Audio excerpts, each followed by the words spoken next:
ఉన్నారు. కేంద్రంలో మెగాస్టార్ చిరంజీవికి పరపతి పెరుగుతోంది. కేంద్ర మంత్రి కిషన్ రెడ్డి నివాసంలో జరిగిన సంక్రాంతి సంబరాలకు చిరంజీవిని ఆహ్వానించగా ఆ వేడుకలకు ప్రధాని మోదీ సైతం హాజరయ్యారు. ఈ ఉత్సవాల్లో పలువురు తెలుగు ప్రముఖులు పాల్గొగా మెగాస్టార్ చిరంజీవికే ప్రాధాన్యత దక్కింది. ముఖ్యంగా మెగాస్టార్ చిరంజీవితో ప్రధాని మోదీ చర్చలు జరపడం ప్రాధాన్యత సంతరించుకుంది. ఇప్పుడు ఏ వేదిక మీదైనా పవన్ కళ్యాణ్ చిరంజీవులకు ప్రధాని మోదీ అత్యంత ప్రాధాన్యత ఇస్తున్నారు. ఈ సందర్భంగా మోదీతో చిరు కలయికతో దక్షిణాది రాజకీయాలపై మరోసారి చర్చ జరుగుతోంది. దీనిపై ఎక్స్క్లూజివ్ ఫీల్డ్ రిపోర్ట్ అమరావతి నుంచి టీవీ రావు అందిస్తారు. టీవీ రావు. ఎస్ మూర్తి, ప్రధాని నరేంద్ర మోదీతో చాలామంది నేతలు కరచాలనం చేస్తూ ఉంటారు. అయితే భేటీలు జరుగుతూ ఉంటాయి. మరి ఈ నేపథ్యంలో పెద్ద పెద్ద నేతలు ఆయనతో కలిసినా కూడా రానటువంటి చర్చ ఒక ప్రధానమంత్రితో మెగాస్టార్ చిరంజీవి కానీ, అలాగే ఆయన సోదరుడు ప్రస్తుత డిప్యూటీ సీఎం పవన్ కళ్యాణ్ కానీ, వీరిరువురు మాత్రమే కలిసినప్పుడు పెద్ద ఎత్తున చర్చలు జరుగుతుంటాయి. అంతేకాకుండా అమితమైనటువంటి ప్రచారం కూడా జరుగుతూ ఉంటుంది. మరి వీటికన్నిటికీ ప్రధాన కారణాలు దక్షిణాదిలో పేరు ఎన్నికగన్నటువంటి పెద్ద ఎత్తున పేరు ప్రతిష్టలు కలిగినటువంటి మెగా కుటుంబం ఎవరితో కలిసినా కూడా ఇదే చర్చ అనేటటువంటిది తెరపైకి వస్తూనే ఉంటుంది.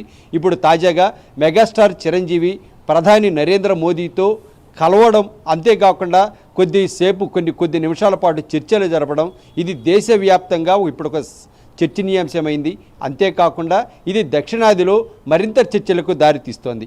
ఏదైతే ప్రస్తుతం నరేంద్ర మోదీ అంటే కేంద్రంలో ఉన్నటువంటి ఎన్డీఏ కూటమి మొత్తం కూడా ఇప్పుడు దక్షిణాదిలో పాగా వేసేందుకు సమాయత్తం చేసుకుంటోంది. ఇప్పటికే తెలంగాణ వ్యాప్తంగా కూడా ఇదైతే బీఆర్ఎస్కో ఆల్టర్నేటివ్ పార్టీ కేవలం బీజేపీయే అనే విధంగా తెరపైకి వస్తున్నటువంటి పరిస్థితి. ఒకానొక సందర్భంలో రెండో స్థానంలో బీజేపీయే ఉందా అనేటటువంటి ప్రచారం కూడా జరిగింది. మరి ఈ నేపథ్యంలో ఇప్పుడున్నటువంటి పరిస్థితుల్లో ఇప్పుడు ఒక తెలంగాణతో పాటుగా ఆల్రెడీ బలంగా ఉన్నటువంటి కర్ణాటకకు తోడుగా ఇటువైపు తమిళనాడు, ఆంధ్రప్రదేశ్, అలాగే కేరళలో కూడా తమకు ఉన్నటువంటి పేరును మరింతగా పెంచుకోవాలి అనేటటువంటి ప్రయత్నాలు చేస్తున్నటువంటి తరుణంలో ఇప్పుడు అనుకోకుండా సంక్రాంతి ఉత్సవాలు ఢిల్లీ వేదికగా కేంద్ర మంత్రి కిషన్ రెడ్డి ఆధ్వర్యంలో జరిగాయి. ఆయన నివాసంలో జరిగినటువంటి ఈ కార్యక్రమానికి తెలుగు వారి నుంచి తెలుగు రాష్ట్రాల నుంచి క్రీడాకారులు అయితేనేమి, అలాగే సాంస్కృతిక కళాకారులు అయితేనేమి, అలాగే సింగర్స్ అయితేనేమి, ఇలా పలువురు ప్రముఖులను ఆహ్వానించడం జరిగింది. ఈ ఆహ్వానానికి ఇటువైపు మెగాస్టార్ చిరంజీవి తెలుగు రాష్ట్రాల తరపున ఆయన హాజరయ్యారు. మరి ఈ నేపథ్యంలో అందరికీ కూడా దక్కినట్టే చిరంజీవికి అయితే కనుక నరేంద్ర మోదీ, అలాగే ఇటువైపు మెగాస్టార్ చిరంజీవి జ్యోతి ప్రజ్వలన ఇద్దరు కూడా చేయడం అనేటటువంటిది ఇదొక ఏదైతే ఆభరణంలా చిరంజీవి భావించాల్సి ఉంది. మరి అంతేకాకుండా ఆయనకు ఉన్నటువంటి పేరు ప్రతిష్టలకు తగ్గట్టుగానే ఆయనకు ఈ వేడుకల్లో ప్రధానమైనటువంటి ఆదరణ దక్కింది. అంతేకాకుండా గౌరవం కూడా దక్కింది. ఎక్కడా కూడా చిరంజీవిని వెన్నంటే ఉన్నటువంటి నరేంద్ర మోదీ అవసరం ఏదైతే సమయం దొరికినప్పుడల్లా చిరంజీవితో కరచాలనం చేయడం అయితేనేమి, చిరంజీవి భుజం తట్టి ప్రోత్సహించడం అయితేనేమి, చిరంజీవితో మాట్లాడడం అయితేనేమి, ఎటువంటి చిన్న అవకాశం దొరికినా కూడా చిరంజీవితో మాటామంతి కలపడానికి ప్రధాని ఉత్సాహం చూపినట్టుగా ఇక్కడ స్పష్టంగా తెలుస్తోంది. మరి అంతేకాకుండా చాలాసార్లు కార్యక్రమం ఆశాంతం కూడా చిరంజీవి కూడా ప్రధానమంత్రికి సమీపంలోనే ఉన్నటువంటి పరిస్థితి. మరి ఇవన్నీ కూడా ఒక ఎత్తు అయితే ఏదైతే ఢిల్లీ వేదికగా జరిగినటువంటి అదైతే ఈ ఉత్సవాలు మొత్తం ముగిసిన తర్వాత నరేంద్ర మోదీ ఏదైతే మెగాస్టార్ చిరంజీవి ఇరువురు కూడా కలిసి మాట్లాడుకోవడం అనేటటువంటిది ఇక్కడ చర్చనీయాంశమవుతోంది. ఇప్పటికే ఏదైతే తెలంగాణ ముఖ్యమంత్రి అయితేనేమి వీరందరూ కూడా ప్రస్తుతానికి చిరంజీవి అయితే కాంగ్రెస్ పార్టీలో ఉన్నారు అనేటటువంటిది ఇక్కడ తెలంగాణ కాంగ్రెస్ కూడా ప్రకటించుకుంటుంది. అయితే చిరంజీవి రాజకీయాలకి మాత్రం చిరంజీవి వైపు నుంచి చూస్తే రాజకీయాలకు ఆయన చాలా దూరంగా ఉన్నారు. మరి రాజకీయాల్లో ఎటువంటి కనీసం సోదరుడు ఏపీలో పోటీ చేస్తున్నటువంటి సందర్భంగా కూడా చిరంజీవి రాజకీయాలకు దూరంగా ఉన్నట్టుగానే ఆయన ప్రకటించారు. కనీసం ఆయన ఏదైతే నైతిక మద్దతుగా తమ్ముడి ఏదైతే సోదరుడిగా పవన్ కళ్యాణ్కి చేయాల్సింది మాత్రమే చేశారు, కానీ ఆయన రాజకీయాల గురించి మాట్లాడలేదు. ఏదైతే రాజకీయాలు చేయటం లేదని ఆయన ప్రకటించారు. అయితే ఇటువైపు చూస్తే కాంగ్రెస్ అయితే ఇంకా తమ కాంగ్రెస్ పార్టీకి ఆయన ఎప్పుడు కూడా రాజీనామా చేయలేదు. గతంలో కాంగ్రెస్ పార్టీకి కేంద్ర మంత్రిగా ఉన్నారు. పార్టీలో ఆయనకి అమితమైన గౌరవం కూడా వచ్చింది కాబట్టి కేంద్రం ఏదైతే కాంగ్రెస్ అయితే కనుక చిరు మావాడే అంటుంది.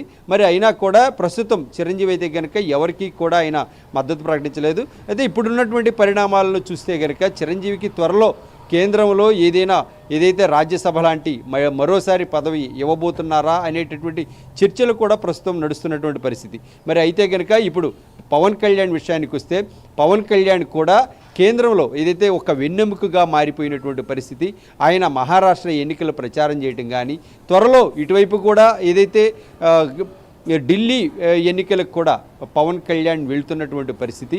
మరి ఈ నేపథ్యంలో ఇటువైపు అన్నదమ్ములు ఇద్దరు కూడా ఏదైతే బీజేపీ పంచన చేరితే ఖచ్చితంగా రాబోయే రోజుల్లో రోజులన్నీ మావే అనే విధంగా నరేంద్ర మోదీ భావిస్తున్నారేమో. కానీ ప్రస్తుతానికైతే కనుక మెగాస్టార్ చిరంజీవితో మళ్ళీ ఆయన కూర్చొని ఏకాంతంగా చర్చలు జరిపినటువంటి నేపథ్యాన్ని చూస్తే దేశవ్యాప్తంగా ఇది ఒక రాజకీయ చర్చ అయితే కనుక కొనసాగుతోంది. ఎందుకంటే మెగాస్టార్ చిరంజీవి ఇటు తెలుగులో కానీ దక్షిణాది మొత్తం కూడా పెద్ద క్రేజ్ ఉన్నటువంటి హీరో.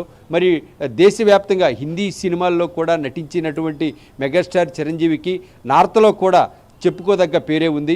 మరి అక్కడ ఉన్నటువంటి నటులు బాలీవుడ్ నటులు అందరితో కూడా ఆయనకి సన్నిహిత సంబంధాలు ఉన్నాయి.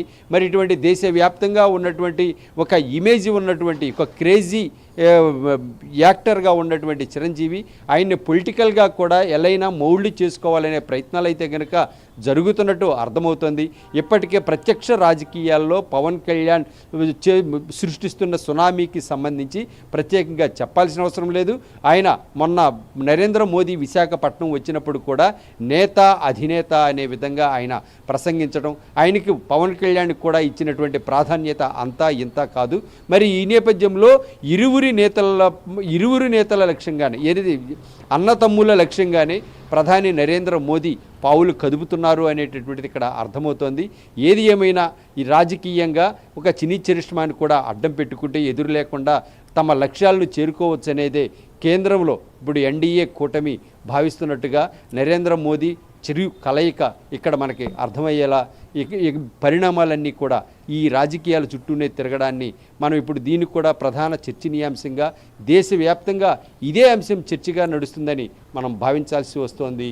మూర్తి. Thank you TV Rao. Thanks for exclusive field report.